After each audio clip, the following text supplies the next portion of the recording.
रिश्ते पुराने सभी जिन पे चले हम कभी, बारे ये पूछे हाँ तेरे हुआ क्या, तुझको ज़रूरी था जो तेरा करीबी था वो, क्यों लापता सा हो गया, हुआ क्या।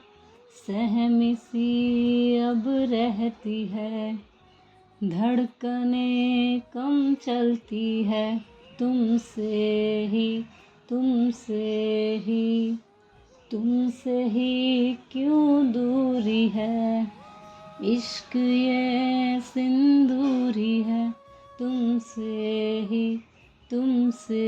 ही। सो हेलो एवरीवन, कैसे हैं आप सभी। उम्मीद और आशा दोनों हैं कि आप सभी काफ़ी अच्छे होंगे और अपने अपनों के साथ खुश होंगे।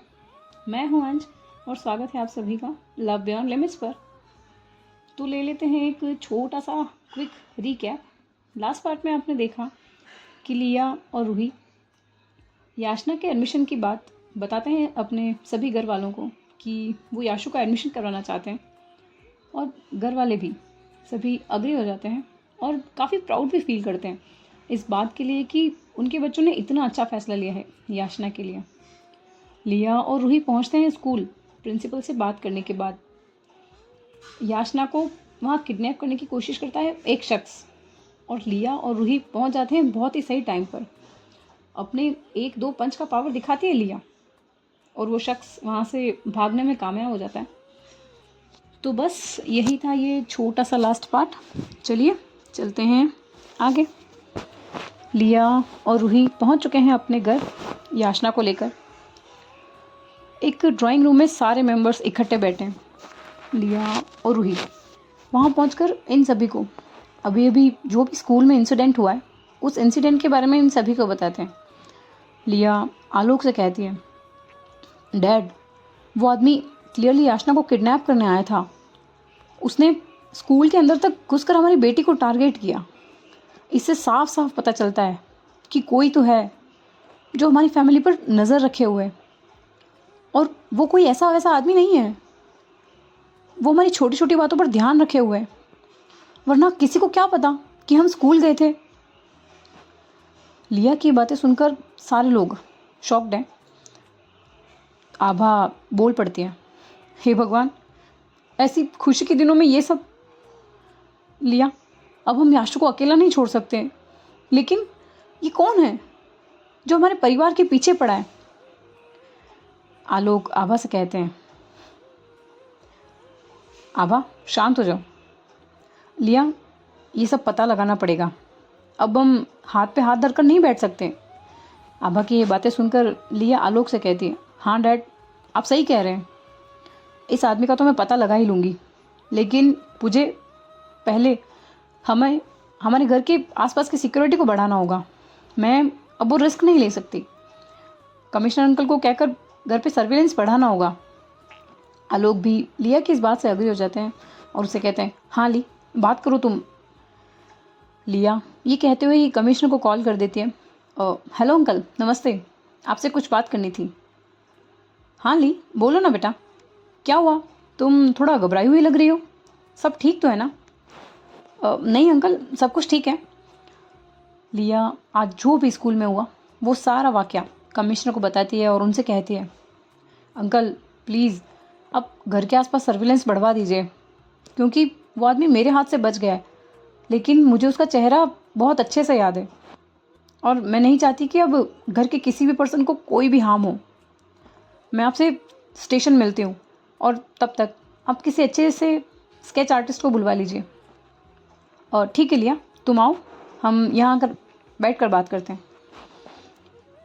लिया ये बात सुनकर कॉल को कट करती है और अपनी नज़रों को सब पर करती है और सभी से थोड़ा सा अपनी स्ट्रिक्ट टोन में कहती है, अब से एक भी अननोन गेस्ट या कोई भी सस्पिशियस पर्सन अगर यहाँ दिखा तो आप लोग तुरंत मुझे या हर्षाली को बताएंगे। ये मेरी फैमिली की सेफ्टी का सवाल है, and I can't take risk any more. घर का ये माहौल जो अभी थोड़ी देर पहले तक खुशनुमा था, सब हंस रहे थे, अचानक अब सबके चेहरों पर थोड़ी टेंशन साफ साफ देखी जा सकती है। रूही अभी भी घबराई हुई है, याचना भी अभी उसकी गोद में ही है, वो भी डर गई है, सहम गई है। लिया अपनी आंखों से ही रूही को इशारा करती है कि याशी को रूम में ले जाए। लिया का इशारा समझते ही रूही याचना के साथ अपने रूम में ऊपर चली जाती है। हर्षाली और लिया बात कर रहे हैं। लिया हर्षाली से पूछती है, क्या किया, तूने कुछ पता किया या नहीं? हर्षाली भी लिया की बातों को सुनकर उनसे कहती है, भाई मैंने अपने लोगों को काम पर लगा रखा है, आज शाम तक वो मुझे इस आदमी के बारे में सारी डिटेल्स दे देंगे। लिया कहती है, ठीक है, जो भी करना है जल्दी कर यार, ये आदमी मेरे हाथों से बचेगा नहीं। अब इतनी हिम्मत हो गई, इसने मेरी प्रिंसेस को हाथ लगाया। ये कहते हुए लिया हर्षाली से फिर से कहती है, चल पुलिस स्टेशन चलते हैं। ये कहकर लिया और हर्षाली निकल जाते हैं पुलिस स्टेशन के लिए। वहाँ पहुंचकर लिया कमिश्नर से मिलकर उन्हें सब कुछ बताती है और उस स्केच आर्टिस्ट के साथ मिलकर उस आदमी का स्केच भी बनवाती है। घर पहुंचकर लिया अपने रूम में देखती है कि रूही उस बालकनी में खड़ी है। लिया पीछे से जाकर उसे हक कर लेती है और रूही की गर्दन पर एक किस करती है और उससे कहती है, क्या हुआ वाइफी, क्या सोच रही हो? कुछ नहीं, बस वो सुबह का सिनेरियो दिमाग से जा नहीं रहा है मंकी। ये कौन कर सकता है? अब और कौन नया दुश्मन है हमारा? और हमने क्या बिगाड़ा है किसी का जो वो हमारी फैमिली को नुकसान पहुंचाना चाहता है? ये कहते हुए रूही की आंखों में हल्के आंसू आ गए और लिया उसे अपनी तरफ टर्न करते हुए उससे कहती है, डोंट वरी वाइफी, कुछ नहीं होगा, मैं हूँ ना। जब तक मैं हूँ तब तक मैं अपनी फैमिली को कुछ भी नहीं होने दूंगी, तुम बस मुझ पर भरोसा रखो। ये कहकर लिया रूही को अपने गले से लगा लेती है और एक बहुत ही कोजी सा हक देती है रूही को। अब शाम का वक्त हो चुका है, डाइनिंग टेबल पर खाना लगा हुआ है, गर्मा गर्म शाही पनीर, काजू करी, दाल तड़का, बिरयानी, सैलेड और मीठे में मिल्क केक। खाना भले ही टेबल पर है, लेकिन फ़िलहाल मल्होत्रा मेंशन का माहौल थोड़ा टेंस्ड है। सब लोग डाइनिंग टेबल के इर्द गिर्द बैठकर खाना खा रहे हैं। कोई हंसी की आवाज़ नहीं है, कोई कन्वर्सेशन नहीं है, बिल्कुल शांत माहौल है। रूही और लिया याचना के पास बैठे हैं और रूही उसे खाना खिला रही है, लेकिन याचना अभी भी लिया के शर्ट के एक हिस्से को पकड़े हुए है। सभी दोस्त श्रेया, सिया, हर्षाली और दिया ये लोग भी वहीं बैठे हैं सबके साथ, लेकिन इन सब के चेहरे का हाव भाव भी बिल्कुल बदला हुआ है वो सुबह की बात को सोचकर। रूही याशु से कहती है, बच्चा खाना तो पूरा खाओ। याचना जो कि बस एक दूरनी वाले खाकर ही खाने के लिए मना कर रही थी, अपनी गर्दन को हिला रही है और लिया याचना के पास आते हुए उसे कहती है, क्या हुआ प्रिंसेस, आपको खाना क्यों नहीं खाना, आपको भूख नहीं लगी है? याचना थोड़ा डरते हुए लिया से कहती है, नहीं लियू, अच्छा नहीं लग रहा है, कहीं वो अंकल वापस आ गए तो? लिया याचना को अपने से चिपका लेते और उससे कहती है, नहीं बच्चा, अब कुछ नहीं होगा, मैं हूँ ना, डोंट वरी, और अब तो हम घर पे हैं ना, कुछ भी नहीं होगा। ये कहते हुए लिया याचना से खाने के लिए थोड़ा और फोर्स करती है और याचना भी खाना को खाने लगती है। लिया इस डाइनिंग रूम के माहौल को थोड़ा रिलैक्स करने के लिए सभी से कहती है, ओके बस गाइज, इतना टेंशन नहीं लेंगे हम लोग। देखिए कमिश्नर अंकल ने सिक्योरिटी टाइट करवा दी है, घर के बाहर 24/7 गार्ड्स हैं, बस ज़रूरत है तो हमें थोड़ा सा सावधान रहने की, और सारे कैमरास भी चेक कर लिए हैं और सभी पर अब हमारी नज़रें हैं, तो प्लीज़ आप लोग रिलैक्स हो जाइए और शादी की तैयारियां कीजिए यार। सब लोग लिया को देखते हैं कि लिया थोड़ा सा माहौल को रिलैक्स करने की कोशिश कर रही है, तो ये जो गैंग है इनकी, ये भी कोशिश करते हैं ये टेंस्ड और सीरियस सिचुएशन को थोड़ा सा रिलैक्स करने की, कि थोड़ा काम हो जाए ये माहौल जो है। सिया लिया से कहती है, हाँ वैसे भी जीजू आप तो सुपरमैन हो ना, आप किसी को कैसे कुछ होने दे सकते हो। लिया सिया की ये बातें सुनकर थोड़ा हंसते हुए कहती है, हा हा हा हा, नहीं मैं कोई नॉर्मल इंसान नहीं हूँ, मैं सुपर वुमन हूँ जो अपनी फैमिली के आगे ढाल बनकर हमेशा खड़ी रहेगी।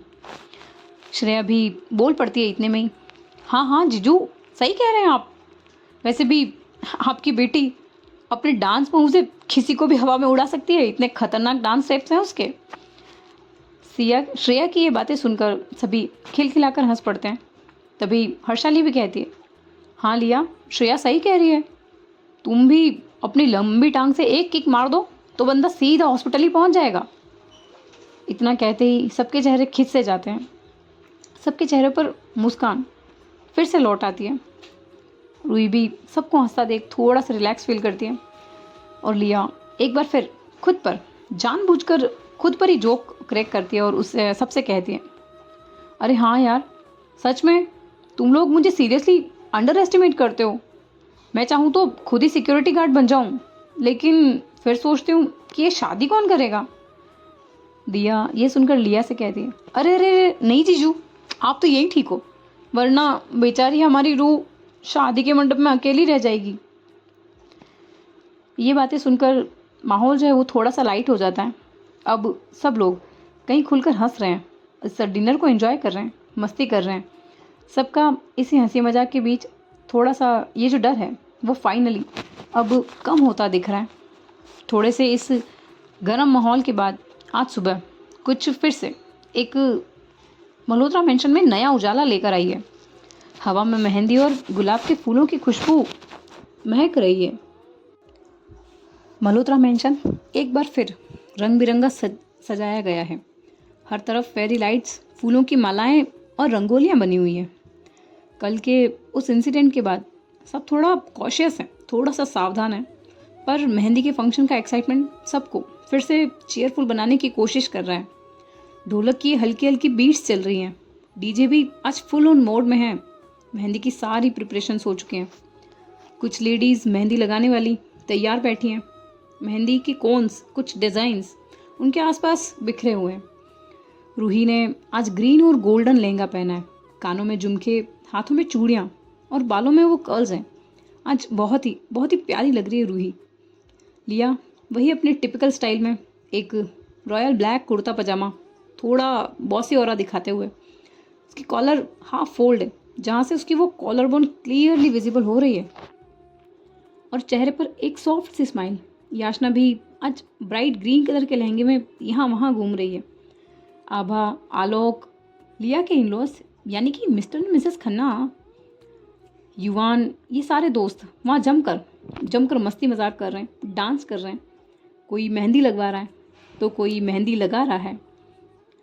रूही वहाँ मेहंदी आर्टिस्ट है, मेहंदी लगवा रही है, और लिया उसके पास ही खड़ी है, उसकी मेहंदी को गौर से देख रही है। उसकी नज़र रूही के हाथों पर है और एक नज़र वो बार बार पूरे घर पर भी है कि कहीं कोई सस्पेक्टेड पर्सन उसे दिख ना जाए। रूही हंसते हुए लिया से कहती है, थोड़ा नर्वस भी है अभी रूही। मंकी, कल रात के बाद मैं सोच रही थी कि शायद हमारी शादी के खुशियाँ वाले मोमेंट्स डिस्टर्ब हो जाएंगे, लेकिन देख रही हो सब कितने एक्साइटेड लग रहे हैं ना फिर से। लिया रूही के कंधे पर हाथ रखते हुए उसकी आंखों में देखकर उससे कहती है, वाइफी, हमारी शादी के दिन पे कोई चीज़ हमसे हमारी खुशियाँ नहीं छीन सकती। हाँ कल थोड़ा डर था, लेकिन आज सिर्फ खुशियाँ। देख रही हो ना, देखो इनके चेहरे कितने खुश हैं ये लोग। रूही हल्की सी मुस्कान के साथ लिया को झुकने का इशारा करती है कि रूही उसके कानों में कुछ कहना चाहती है। लिया भी झुकती है, अपने कानों को लिया के होठों के पास ले जाती है और रूही उससे कहती है, मिस्टर हबी, तो आज एक डांस तो बनता है ना तुम्हारी तरफ से मेरे लिए। लिया स्माइल करते हुए रूही को देखती है और उससे कहती है, क्या डांस और मैं सोचना पड़ेगा। वैसे अगर वाइफी ने कहा है तो करना ही पड़ेगा, वाइफी का हुक्म सर आंखों पर। इन दोनों की ये बातें चल ही रही थी कि तभी याचना एक्साइटेड होते हुए छोटी छोटी ड्रेस में अपने हाथों में लगी मेहंदी को रूही के पास आकर दिखाती है और उसे कहती है, रूह देखो देखो, मैंने भी अपने हाथों में मेहंदी लगवा ली, देखो कैसी लग रही है। रूही याचना के हाथों को देखती है और उसे कहती है, अरे वाह बच्चा, आपके हाथों में तो मेहंदी बहुत क्यूट लग रही है, ये किसने लिखा है? वो आंटी है ना, वो उन्होंने ही लिखा है मेरे हाथ पे। लिया याचना को गोद में लेते हुए उसके गाल पर एक किस करती है और उसे कहती, ये हमारी प्रिंसेस भी अब रुया फॉरएवर वाली टीम में है। इन तीनों को देखकर आभा, आलोक, मिस्टर और मिसेस खन्ना के चेहरे पर एक बहुत ही प्यारी सी मुस्कान है। मेहंदी वाली रूही के हाथ पर डिज़ाइंस बना रही हैं और ये गर्ल गैंग, इस गर्ल गैंग के हाथों में ऑलमोस्ट मेहंदी पूरी लग चुकी है। थोड़ी ही देर में हर्षाली अपनी जगह से उठकर लिया को स्टेज पर खींच कर ले जाती है और दिया भी इन दोनों का साथ ज्वाइन करती है। डीजे वाले भैया को हर्षाली अपनी एक आंख मारकर एक इशारा करती है और डीजे वाले भैया न जाने हर्षाली का इशारा क्या समझते हैं, वो सॉन्ग को प्ले कर देते हैं। लिया और उसके ये दोनों दोस्त अपने डांस को स्टार्ट करते थे। लिया, दिया और हर्षाली इस गाने पे डांस करते हैं। तेनू लेके मैं जावांगा, दिल दे के मैं जावांगा। म्यूज़िक थोड़ा लाउड होता है। श्रेया और सिया भी रूही को इसी डांस फ्लोर पर इस गाने के चलते चलते ही खींच के ले आते हैं और रूही और लिया एक क्यूट सा कपल डांस जो है वो शेयर करते हैं। दोनों एक दूसरे की तरफ मुस्कुराते हुए आंखों में आंखें डालकर डांस कर रहे हैं। पीछे ये जो गर्ल गैंग है, ये दोस्त इन दोनों के लिए हूटिंग कर रहे हैं। याचना भी इन सब के बीच में आ जाती है। इन दोनों के बीच में इन दोनों का हाथ पकड़कर वो भी डांस कर रही है।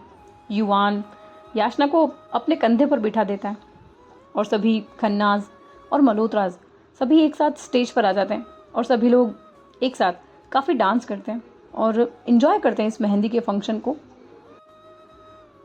तो मेहंदी का फंक्शन तो हो गया है ओवर।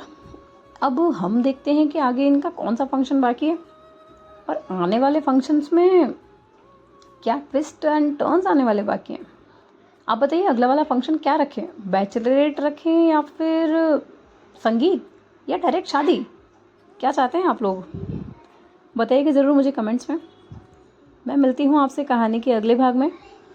कहानी कैसी लग रही है कमेंट्स में ज़रूर बताइएगा।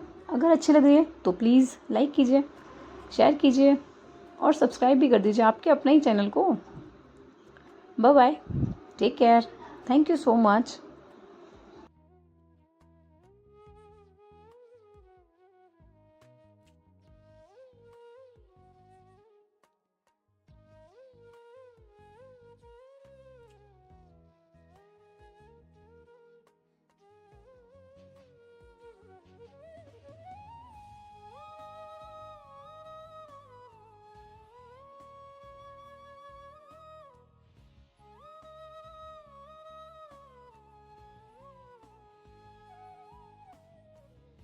कुछ नहीं हुआ बच्चा, देखो मैं और रूह है ना यहाँ पर, सब ठीक है, देखो एवरीथिंग इज़ फाइन। याचना थोड़ा डर गई है। वो लिया से कहती है, लियू वो अंकल मुझे पकड़ कर ले जाने वाले थे। लिया ये सुनकर याचना को गले से लगा लेती है। वहीं रूही भी ये सब देखकर बहुत डर गई है। वो भी आकर जल्दी से लिया के गले से लग जाती है, उसे लिपट जाती है। लिया उसे भी थोड़ा काम करते हुए कहती है, वाइफी देखो कुछ भी नहीं हुआ है, रिलैक्स, याशु ठीक है, मैं हूं ना। प्रिंसिपल सर भी ये आवाज़ सुनकर वहाँ आ चुके हैं। वो तुरंत ही सिक्योरिटी को कॉल करते हैं और गार्ड को ऊपर बुलाते हैं और गार्ड से कहते हैं, इतने इर्रिस्पॉन्सिबल कैसे हो सकते हैं आप, ये हमारी बच्ची की सेफ्टी का सवाल है। कितने माँ बाप सिर्फ और सिर्फ हमारी रिस्पॉन्सिबिलिटी पर उन्हें यहाँ भेजते हैं। और हम क्या कर रहे हैं? हम उनकी इस तरह सुरक्षा करेंगे? आइंदा से अगर ऐसी कोई भी गलती हुई तो अथॉरिटीज बिल्कुल बर्दाश्त नहीं करेंगे। जाइए आप यहाँ से। ये सुनकर गार्ड चुपचाप अपनी गर्दन को नीचे करके वहाँ से चला जाता है। प्रिंसिपल रूही और लिया से सॉरी मांगते हैं, सॉरी कहते हैं, उनसे माफ़ी मांगते हैं इस असुरक्षा के लिए। लिया रूही और याचना को लेकर अपने घर के लिए निकल जाती है। तो गाइज, आप लोगों में से अभी तक कोई भी ये गैस नहीं कर पाया है कि ये जो थर्ड पर्सन है लिया और रूही के पीछे हाथ धोकर पड़ा है, वो कौन है? या तो आप लोगों ने स्टोरी को ध्यान से सुना नहीं है, और अगर सुना है तो आप लोग ये जानने में बिल्कुल इंटरेस्टेड नहीं है कि थर्ड पर्सन है कौन। अगर आप लोग ये स्टोरी नहीं सुनना चाहते हैं तो प्लीज़ मुझे बता दीजिए, मैं इस स्टोरी को बंद कर सकती हूँ। I don't have an issue, मैं बंद कर दूँगी। लेकिन आप लोग ज़रा सा भी अगर इसमें इंटरेस्ट नहीं दिखाएंगे तो मज़ा नहीं आएगा ना। आप लोग क्लियर मुझे बता सकते हैं, मुझे कोई प्रॉब्लम नहीं होगी। कहानी कैसी लग रही है ये तो मैं आपसे नहीं पूछूंगी, क्योंकि आप लोग लाइक्स और जो कमेंट्स है वो करके इतना बता ही देते हैं कि कैसी लग रही है। दिख रहे हैं आजकल आपके कमेंट्स और लाइक्स मुझे। तो मैं मिलूँगी आपसे कहानी के किसी अगले भाग में। तब तक के लिए खुश रहिए और अपने अपनों को भी खुश रखिए। लाइफ को एंजॉय कीजिए, एक ही लाइफ है, बार बार नहीं मिलेगी। So bye bye, take care, thank you so much.